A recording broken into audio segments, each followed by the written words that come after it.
আজকে রান্না হচ্ছে হাঁসের ডিম। এই যে হাঁসের ডিম সেদ্ধ করে ছুলে নিয়েছি, দেখতেই পাচ্ছেন, সুন্দর করে ভাজবো এখন। এই যে তেলে একটু হালকা হলুদ দিয়েছি, একটু নুন দিয়েছি, ঠিক আছে। এটা আমি দিয়ে দেবো। কী কী দিয়ে করবো সেটা আমি দেখাচ্ছি। এই পাশে আছে মটরশুঁটি, পেঁয়াজ, একটু টমেটো কাটা, কাঁচা লঙ্কা, আর এই যে নতুন আলু, আর এই ধনে পাতা লাস্টে, আর পেঁপেটা সেদ্ধ হবে। আর এই পাশে হচ্ছে ভাত, ঠিক আছে।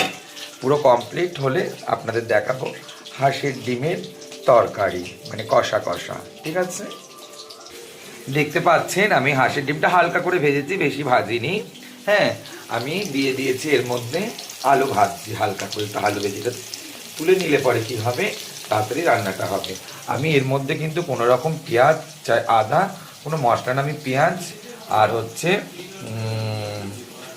টমেটো দিয়ে করব। একটু হালকা জিরের গুঁড়ো, হালকা ধনের গুঁড়ো দেবো। এর মধ্যে রসুন আদা কোনো অ্যাড করছি না আমি। সুন্দর করে আপনারা যদি বানিয়ে এরমভাবে খেতে পারেন খুবই ভালো লাগবে। পেঁপেটা ছুলে রেখেছি, সেদ্ধ করব, সেদ্ধ ভাল লাগে। যাদের পেট গরম হয়ে যায় তারা পেঁপেটা খেলে পেটটা ঠান্ডা হয়ে যায়, ঠিক আছে। লাইক শেয়ার কমেন্ট করবেন, এরমভাবে রান্না করে খাবেন, ট্রাই করবেন, ভালো লাগবে। নাই না কিছু নেই। আমি আলুটাও ভেজে নিয়েছি সুন্দর করে। এবারে দেবো একটুখানি হালকা একটু জিরে ফোড়ন দেবো, এই যে জিরে ফোড়ন, ঠিক আছে। হালকা জিরে ফোড়ন দিয়ে দিয়েছি আমি। আমি আর কিচ্ছু দেবো না এর মধ্যে। এবারে দিয়ে দেবো আমি এর মধ্যে পেঁয়াজ, ঠিক আছে। পেঁয়াজটা আমি এর মধ্যে অ্যাড করলাম, সুন্দর করে দিয়ে দিলাম। দিয়ে একটু হালকা একটু খুন্তি দিয়ে নাড়াবো। হ্যাঁ, এরপরে দিয়ে দেবো একটু হালকা মানে নুন দিয়ে দেবো, তাড়াতাড়ি পেঁয়াজটা একটু হালকা হয়ে যাবে, ঠিক আছে, হালকা পাতলা হয়ে যাবে।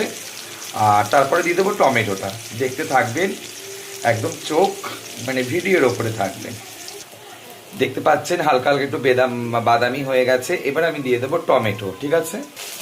দিয়ে দিলাম টমেটো। এরপরে দিয়ে দেবো আমি কাঁচা লঙ্কা। দেখুন আমি দিয়ে দিলাম, ঠিক আছে।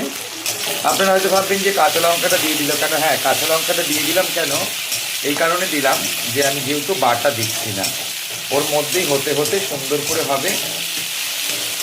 এর ওপরে একটু হালকা মানে টমেটোটা যে হালকা একটুখানি নরম হয়ে যাবে, তারপরে দেবো আমি হালকা একটু জিরের গুঁড়ো, হালকা একটু ধনের গুঁড়ো দেবো, বেশি দেবো না, ঠিক আছে। দেখতেই পাচ্ছেন টমেটোটা হালকা হালকা একটুখানি নরম হয়ে গেছে। আমি দিয়ে দেবো এবার কড়াইশুঁটিটা। কড়াইশুঁটিটা দিলে পরে হালকা নরম হবে, একটু খেতে ভালো লাগবে। পরে দিলে পরে শক্ত শক্ত লাগবে, ঠিক আছে। আমি কড়াইশুঁটিটা অ্যাড করে দেবো। কড়াইশুঁটিটা আমি অ্যাড করে দিলাম সুন্দর করে, ঠিক আছে।